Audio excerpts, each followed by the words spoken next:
Well, let me get this one sort of centered. Can you? There you go. That's better. I'm right in the middle then. There we go. Nice soft light. Okay. All right, Dad. But it's reflecting in the glasses. Is that bad? Oh, you can take the glasses off if you like. Yeah. I got a little sun the last time. Mm-hmm. Okay. Yeah, this is okay. I just. So, Dad, when were you born? September 8th, 1947. Oh. In Santa Clara County Hospital. Yeah, that sounds like California. Yeah, well, you'd better know it as San Jose, which then was a tiny, sleepy town. Mm-hmm. And according to the next census or the projections, going to be the next town of over the city of over 1 million in the United States. Mm-hmm. Home of the San Jose 49ers, because they move out of San Francisco and they're now in San Jose, Excellent. which, by the way, is a much bigger city than San Francisco. Excellent. Yeah, San Francisco has no room; it can't grow. It's boxed in. But you were born prematurely, right? Yes, I weighed 2 pounds, 13 ounces. Wow, 2 pounds, 13 ounces. Yeah, over 74 years, almost 75 years ago.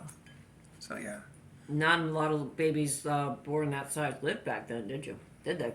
No, and those that did are almost always blind because breathing problems were the main issue, so they put them in an oxygen-rich environment, which oxidized the optic nerve, which is one of the last things, like fingernails and toenails and hair, to develop, so they were blind. And my physician, who was a very gruff German immigrant doctor, told my father that it would be better if I died than be blind. And my father agreed. That's pretty fucked up. No, I would not want to be blind. I had other health issues. I had quite a few operations. Probably somewhere around 12 to 14 operations by the time I was 8. Yeah? Yeah. But I might be the single healthiest person my age of that weight in the world. Because very few doctors would have done what that doctor did to keep me alive, or had the skill to perform the operations on a preemie that small. And then my father, being a builder, he was able to take me home and built a incubator out of a whole room. So it was as warm as, up in the mid 80s. Mm-hmm. Just for like 6 months, I didn't even wear a diaper. They just had me on a pad. And if I peed, I peed. And if I pooped, I pooped. Because the weight of a diaper, which were cloth diapers back there, they figured would exhaust me and maybe kill me. Oh, Jesus. And they fed me every 2 hours for 5 months. My father has a chart of the feeding chart. They had to express milk out of my mother and feed me every 2 hours for 5 months. He said, "You're a real pain in the butt, Barber." That's what my dad said, But, So they basically built you your own NICU. yeah, they did. And my father, being a builder, could do that. And he wrote down all the expenses, and he said, "You realize how expensive you are?" I go, "No." He said it was $500 to get you out of the hospital. And he goes, "My God, do you have any idea how much 500?" The houses he was building were expensive houses back then in 1946, 47, 48, and they were $11,000 to $12,000. So $500 was a lot of money. Yeah, that was like a house payment. Oh no, it was several house payments. Oh, wow. I mean, quite a few house payments. But doctor bills were very low in relationship to what they are now. Yeah. And so, well, to put it in perspective, my mother had she had a 2-carat plus diamond, Mm-hmm. and he bought it at a pawn shop for $450. Oh, wow. And it was what's called perfect clarity, C, white, VVS2. Very, very slight. It takes, with the 10 power loop, it takes minutes to find the inclusion. Nice. So that's what how expensive I was. You're a rare diamond from the get-go. Yeah. And you fought to live from the start. What? You fought to live from the start. That's amazing. Well, that's one of the great stories because we moved so much when my father was called back into the military that I didn't have a block of friends, and I'd go into new places and I'd get picked on because, well, I'm very shy and retiring, and I'm sort of smart, and I would pick on people because I could intellectually. So they would explain to me the error of my way during recess. So it would seem. Yes, and I'd come home all upset because group of people would say ugly things, and my father taught me how to fight and how to be deceptive when I fight, and my mother taught me how to laugh at myself. And between those two things, my life got a lot easier. Got a lot easier. Probably the most important was to learn to laugh at myself. Somebody teased me and I go, is that the best you can do? And I'd come up with something more outlandish, more outrageous, and then I would laugh the hardest and the loudest of anybody that's laughing. So they were getting no fun picking on me, and so they quit. Nice. Yeah. And if it was physical, my father said, always pick out the biggest guy or the guy that's causing the leader of it. Smile at him, walk up to him with your hands out, and then take his air. First blow, you put him down. And you don't let him up until they drag you off. And so if I had a fight, it was usually one fight, and then it was like, that man's crazy. That little boy is crazy. He little, but he nuts. Damn. Because I was very small growing up. And Grandpa Frank sounds tough as nails, huh? Yeah, Grandpa Frank won a Silver Star in World War II as a lieutenant. Mm-hmm. And then he won a second Silver Star in the Vietnam War as a colonel. 2 Silver Stars. 2 Silver Stars. And a Bronze Star with V device. And other medals with V device, meaning that they were won for valor. You can get a Bronze Star just by being an infantryman a lot of times, if you serve. But it's not with V device because it's just because of your service. But if they put the V device on it, that means it was won in combat. Oh. Yes. Matter of fact, a few years ago, they had the CNO, that's the Chief of Navy Operations, had a much lower medal, and he put a V device on it, and it was photographed, and somebody, because of the internet, looked it up, and he had never been or awarded a medal for valor. And he resigned, and he was a 4-star admiral, and he resigned. See, now, I noticed that you try to turn down your medals, because weren't you eligible for a Purple Heart? Well, technically, yes. My father told me, he said, Don, if you take a medal for that, I won't talk to you again. There's people that are really hurt. He said, if you want a medal, the minimum is you've got to miss work the next day. You got to be in the hospital. You're not eligible for duty until the day after, the full day after you get wounded. So how were you wounded? Shrapnel. I've pulled out 10, 12 pieces of metal out of my back and arms over the years. Is that how you're... I set off metal detectors.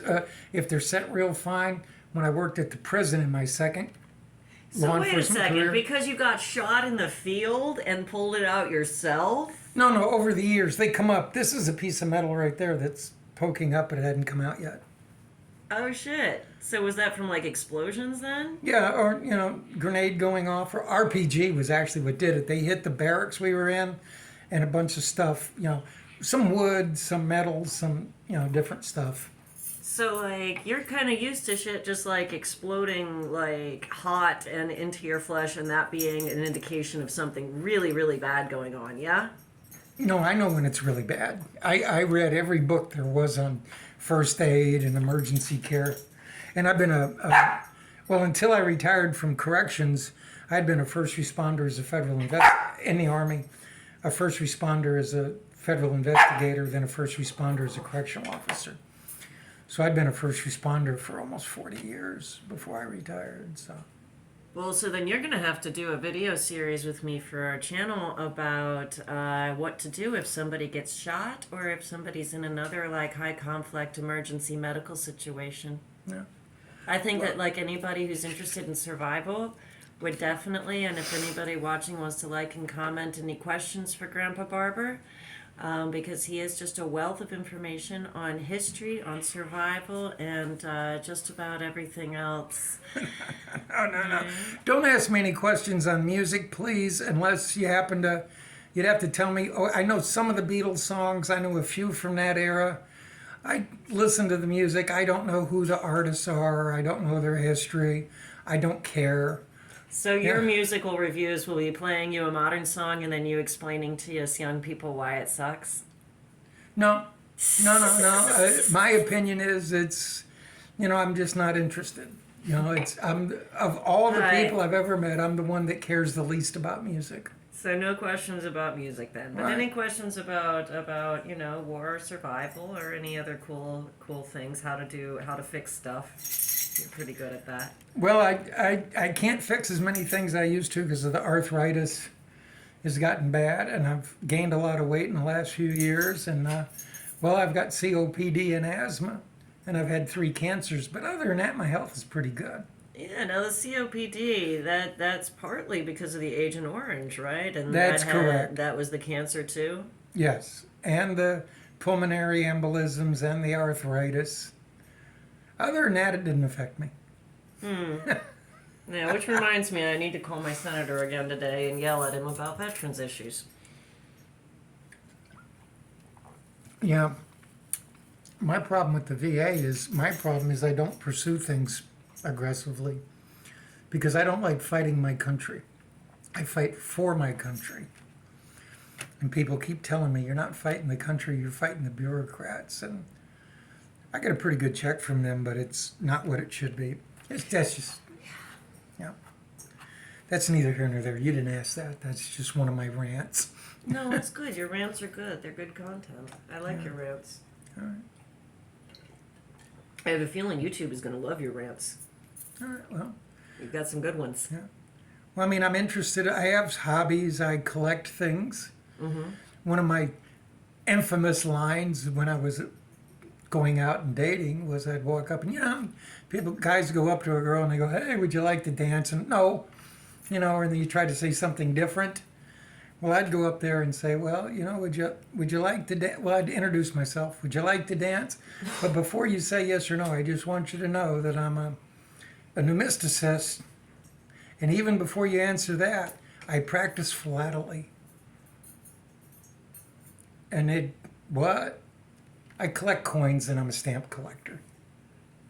That's what a pneumesticist is, a coin collector, and a philatelist is a stamp collector. But it'd get them to laugh. All right. Sit down. So, question. Yeah. When I interviewed Mom, she mentioned a lot about how she was introduced to the church. How were you introduced to the Mormon church? My brother, who was a drug dealer, a guy owed him money and was not staying at home, and he was going by to collect the money, and he was thinking of how he was going to get revenge on the guy. Well, in Tallahassee, when they had the fair, the Latter-day Saints would have a booth, and it became apparent that this man that my brother was trying to collect money from had gone to the booth. The missionaries had put their name in the Book of Mormon. He didn't want to read it, so he left it on his stoop. My brother, waiting for the guy to come home, picked it up and started reading the Book of Mormon, and was fascinated. And he did things like stop smoking weed, cut his hair, which, by the way, he wouldn't have cut his hair if you beat him to death. And the church never asked him to cut his hair. It just said, you need a job. And he realized the really long hair back then was in the way of him getting a job. So one day he just showed up at my mom's house and his hair was short. And then he announced that he was going to go on a mission. And he did. And several years later, I was talking to my dad, and things weren't going real well for me. And I said, you know, Dad, I think I might join Dorian's church. And he said, you know what? I think that might be a good idea for you. So I did. So this was after Vietnam. Oh, much after. I joined in '76, so it was 6 years after. Which really sort of was an interesting story because I'd been collecting exotic liquor from around the world for years because the 4th of July was the bicentennial. And I was going to celebrate. I had smuggled, when I went to Hong Kong on R&R and Taiwan, I bought exotic Chinese liquors and wines. And when I was in Thailand, Australia, when my dad took me to the Congo, I bought some native whiskey, whatever. I don't know if you'd call it whiskey, but it wasn't brewed. It was distilled. And I had all these different bottles of this stuff, and we were just going to crack them and drink the bicentennial. And in May of '76, I joined the church, and so I gave it all away. Oh.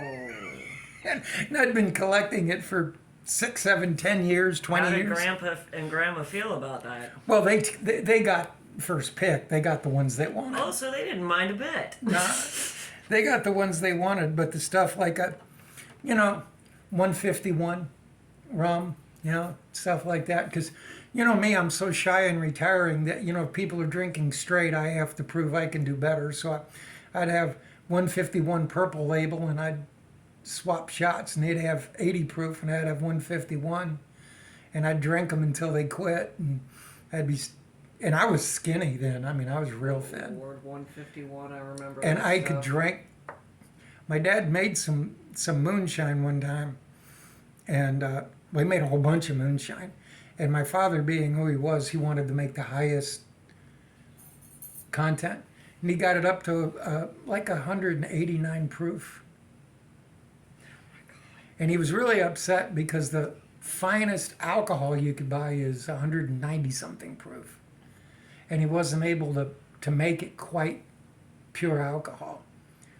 But he had a great still. You know what the best still is to use? What? Slow cooker. Really? Yeah, because you can perfectly moderate the temperature as low as, the lower the temperature is, the more alcohol you get in relation to water. Oh. But you have to remember to keep the moderator around because you have your thing that your mash is in, or whatever you're making, and you got to put like mineral oil around it so that it doesn't overheat, because it'll just get really hot because it'll keep heating up. And the mineral oil, my dad wasn't checking it, and I was in there doing something, and it exploded, and I got cut. Oh, ouch. And I smelled like a freaking distillery, because but that was my father's thing. And when he died, he had like 14 gallons of moonshine up in the. He had told my mother he had quit, but my father quitting something is like, so he had 14 gallons of moonshine up in the attic. And he had them listed what the proof was. He had the hydrometer and everything else. He even taught me how you can do it with the size of the bubbles. You shake it, the smaller the bubbles are, the higher the alcohol content. Oh, my. Yeah. Wow. Yeah. So now we know how to tell if your drink has been watered down in a bar. Oh, yeah.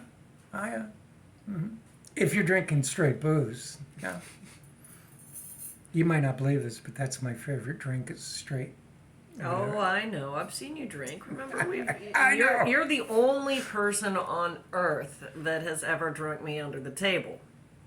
Well, I'm twice your size too now, so it's not really fair. Well, at least I know where I get it from, because, talking to Mom, it's like, where did I get this ability? Where did I get the Ozzy Osbourne gene from? How come I can, survive lethal, what are allegedly lethal quantities of alcohol consumption? And Well, we had a guy I knew in Tallahassee. His father had owned a series of sandwich shops. They were called Hobbit Hoagies. And when his father sold them, he gave his son one of them. And he worked for the state, and he weighed over 400 pounds. and he could whiff beers, meaning he could just pour them down his throat. Oof. And he would chug against anybody. He would drink a couple to 3 cases of beer every day. And one day he was sitting there going, I'd challenge anybody to chug with me. So I go, well, that's a challenge. I get to pick the weapon, right? And he goes, okay. So I went over to the liquor store and got 2/5 of Crown Royal. Oh. And I said, well, chug the 5/5 of Crown Royal. And you have to finish it to win for $100. If you throw up, it doesn't count. And after you're done, even if the other guy's already quit, you can't win unless you drink the whole thing and hold it down 20 minutes after you're finished. So he started drinking the Crown, sucking it out, and out the nose, the mouth, the eyes, the ears, booze came everywhere. He was screaming because his nose burned so badly from the whole thing. And I finished mine, put my hands on the table. People said, well, you win. And I go, leave me alone.